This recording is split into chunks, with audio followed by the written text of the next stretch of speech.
दोस्तों इस वीडियो में आपको जानकारी देने वाला हूं। अगर आप एक पीएफ मेंबर हैं, आप अपना पीएफ के पासबुक में लॉगिन करके आप अपना पीएफ का पैसा, पेंशन का पैसा, इंटरेस्ट का पैसा चेकआउट करना चाहते हैं या फिर आप जानना चाहते हैं कि आपके पीएफ में टोटल बैलेंस कितना है, वो किस प्रकार से चेकआउट किया जाता है, तो आपको इस वीडियो को कंप्लीट वॉच करना है, क्योंकि यहाँ पे मैं आपको सबसे लेटेस्ट प्रोसेस के साथ मैं आपको बताऊंगा किस प्रकार से अपना पीएफ का पासबुक लॉगिन करके आप अपना पीएफ का पैसा, पेंशन का पैसा, इंटरेस्ट का पैसा या फिर टोटल बैलेंस कितना है वो किस प्रकार से चेकआउट कर सकते हैं। वो सब कुछ इस वीडियो में आपको स्टेप बाय स्टेप करके मैं आपको बताने वाला हूं। तो चलिए वीडियो शुरू करते हैं। वीडियो अगर आपको अच्छा लगे तो वीडियो को लाइक करना है, साथ ही साथ अगर आप चैनल पर नए होंगे तो चैनल को भी आपको सब्सक्राइब कर लेना है। इसके लिए सबसे पहले आप अपना फोन, लैपटॉप, कंप्यूटर में कोई भी ब्राउजर होगा तो उससे आपको ओपन करना है। देन आपको सर्च बार पर क्लिक करना है और यहाँ पर आपको टाइप करना है पीएफ पासबुक ऑनलाइन लॉगिन। उसके बाद आपको सर्च करना है, यहाँ पे केवल पीएफ पासबुक भी टाइप करके सर्च कर सकते हैं। उसके बाद जो भी यहाँ पे मेंबर पासबुक का ऑप्शन वेबसाइट होता है सबसे ऊपर में ही नजर आता होगा, तो पहला ही वेबसाइट, पहला ही लिंक पर आपको क्लिक करना है। उसके बाद जो भी यहाँ पे पीएफ पासबुक में लॉगिन करने का जो पेज होता है वो यहाँ पे खुलकर आ जाता है। अब यहाँ पे आपको पीएफ का पैसा, पेंशन का पैसा, इंटरेस्ट का पैसा या फिर टोटल बैलेंस चेकआउट करना है। उसके लिए सबसे पहले आपको अपना पीएफ का पासबुक में लॉगिन होना होगा। तो पीएफ का पासबुक लॉगिन होने के लिए यहाँ पे कुछ डिटेल आपको फिलअप करना है, जैसे कि जो भी आपके पास 12 डिजिट का यूएन नंबर होगा उससे आपको यहाँ पे फिलअप करना है। देन जो भी अपना यूएन का पासवर्ड बना करके रखे होंगे उससे यहाँ पे आपको फिलअप करना है। देन नीचे एक कैप्चा कोड मिल जाता है, सेम कैप्चा कोड को यहाँ पे आपको फिलअप करना है। सभी डिटेल फिलअप कर देने के बाद आपको साइन इन पर क्लिक करना है। उसके बाद जो भी आपका पीएफ अकाउंट, जो भी आपका आधार कार्ड के साथ मोबाइल नंबर लिंक होता है उस पर एक ओटीपी सेंड किया जाता है। जो भी ओटीपी आता है उसे यहाँ पे आपको फिलअप करना है। और ध्यान दीजिएगा यहाँ पे नीचे टाइमर चलता हुआ नजर आता होगा, तो 1 मिनट के अंदर में ही आपको ओटीपी फिलअप करना है। जैसे कि यहाँ पे मैंने ओटीपी फिलअप किया हूं। देन आपको वेरीफाई पर क्लिक करना है।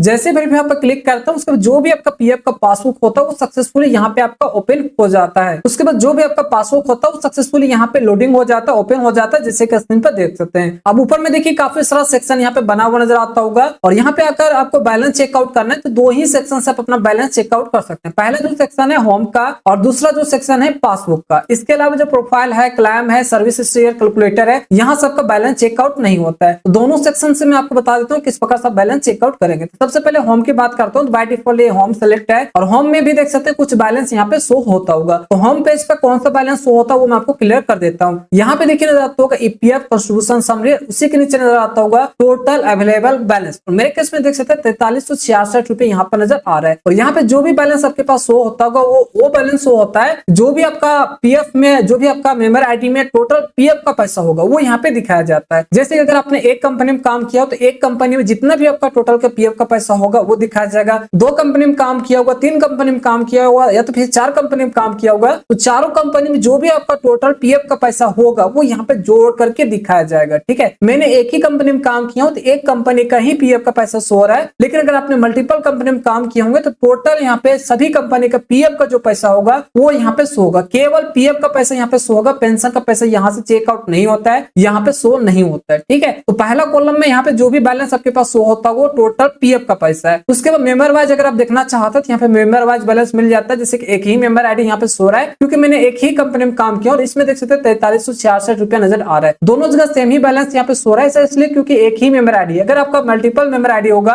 और दोनों मेंबर आईडी, तीनों मेंबर आईडी में कुछ कुछ पैसा होगा तो यहाँ पे अलग अलग आपका बैलेंस यहाँ पे शो हो जाएगा। ठीक है, जब यहाँ पे 3 मेंबर आईडी होगा तो तीनों मेंबर आईडी का जब बैलेंस जोड़ दीजिएगा तो वो बैलेंस इसके बराबर हो जाएगा। ठीक है, अब पूरा पासबुक का ही डिटेल देखना चाहता है तो उसके लिए यहाँ पे देखिए पासबुक का सेक्शन है, इस पर आपको क्लिक करना है। उसका जो भी आपका पासबुक वाला सेक्शन होता है वो यहाँ पे खुलकर आ जाता है। सबसे पहले यहाँ पे मेंबर आईडी सिलेक्ट करने का ऑप्शन है तो इस पर क्लिक कीजिएगा तो यहाँ पे मेंबर आईडी आपके केस में खुलकर आ जाएगा। मेरे केस में एक ही मेंबर आईडी है तो एक ही मेंबर आईडी यहाँ पे मेरा सिलेक्ट हुआ है जो बाय डिफॉल्ट है। लेकिन अगर आपने मल्टीपल कंपनी में काम किया होगा तो अलग अलग मेंबर आईडी सिलेक्ट करके आपको अलग अलग पासबुक में आपको चेकआउट करना होगा कि कौन सा पासबुक कितना पीएफ का पैसा है, कितना पेंशन का पैसा है, फिर कितना इंटरेस्ट का पैसा है। तो मेंबर आईडी यहाँ सब सिलेक्ट कीजिएगा।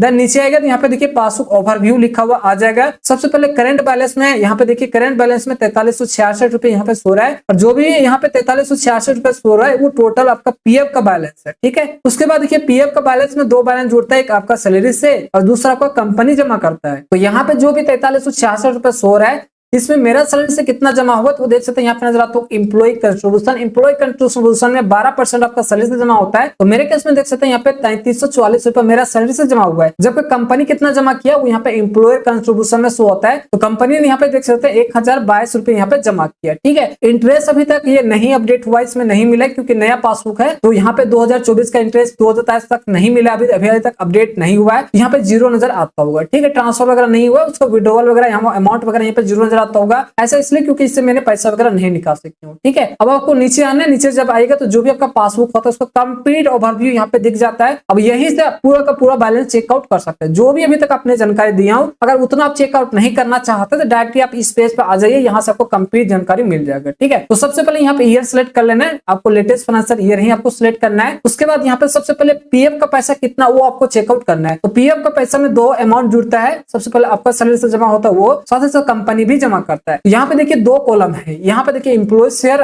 एम्प्लॉयर शेयर, दोनों कॉलम को जो जोड़ दीजिएगा वो हो जाता है पीएफ का बैलेंस। यहाँ पे देखिए पहला कॉलम नजर आता होगा एम्प्लॉय शेयर में कितना जमा होता है पीएफ में 12% जो आपका सैलरी से कटता है। तो मेरा सैलरी से कितना जमा हुआ है वो अभी तक वो देख सकते हैं 3344 रुपया, ये हुआ आपका एम्प्लॉय शेयर में पीएफ का ही बैलेंस है। उसके बाद दूसरा जो कॉलम होता है एम्प्लॉयर शेयर जो आपका कंपनी जमा करता है पीएफ में, वो कितना जमा किया है तो यहाँ पे देखिए 1022 रुपया, दोनों कॉलम को जोड़ देते हैं तो लगभग यहाँ पे 4400 के आसपास हो जाता है। तो पीएफ बैलेंस इक्वल टू हो जाता है employee share plus employer share, दोनों कॉलम को आपको जोड़ देना है। पीएफ का बैलेंस कभी भी अगर आपको चेकआउट करना होगा ये दोनों कॉलम को मेनली जोड़ देना है। जब जोड़ने के बाद जितना भी अमाउंट आ जाएगा वही हो जाता है आपका पीएफ का बैलेंस। क्लियर, अब आपको इंटरेस्ट का पैसा चेकआउट करना है तो यहीं पे देखिए नजर आता होगा इंटरेस्ट डिटेल एनए। ठीक है, अभी तक अपडेट नहीं हुआ है तो 00 नजर आता होगा। अगर आपका अपडेट हुआ होगा तो जितना भी अपडेट हुआ होगा वो यहाँ पे दिख जाता है। और ध्यान दीजिएगा अगर आपका यहाँ पे इंटरेस्ट का पैसा आया होगा अपडेट हुआ होगा तो इंटरेस्ट का पैसा जोड़ करके यहाँ पे नीचे वाला कॉलम में शो होता है। ठीक है, अब लास्ट जो बैलेंस बचता है वो पेंशन का पैसा। तो पेंशन का पैसा चेकआउट करना काफी ज्यादा इजी है। पेंशन का पैसा चेकआउट करने के लिए सबसे लास्ट कॉलम में देखिए यहाँ पर नजर आता होगा पेंशन शेयर, और उसी के नीचे देख सकते हैं जो भी आपका पेंशन का पैसा होगा वो यहाँ पे दिखाया जाएगा। जैसे कि मेरे केस में जो पेंशन का पैसा है टोटल जो पेंशन का पैसा है वो 2322 रुपया, मतलब 2300 रुपया यहाँ पे मेरा पेंशन का पैसा है। ठीक है, क्लियर। अगर आपको टोटल बैलेंस कितना वो चेकआउट करना है तो काफी इजी है। टोटल बैलेंस इक्वल टू हो जाता है पीएफ का बैलेंस प्लस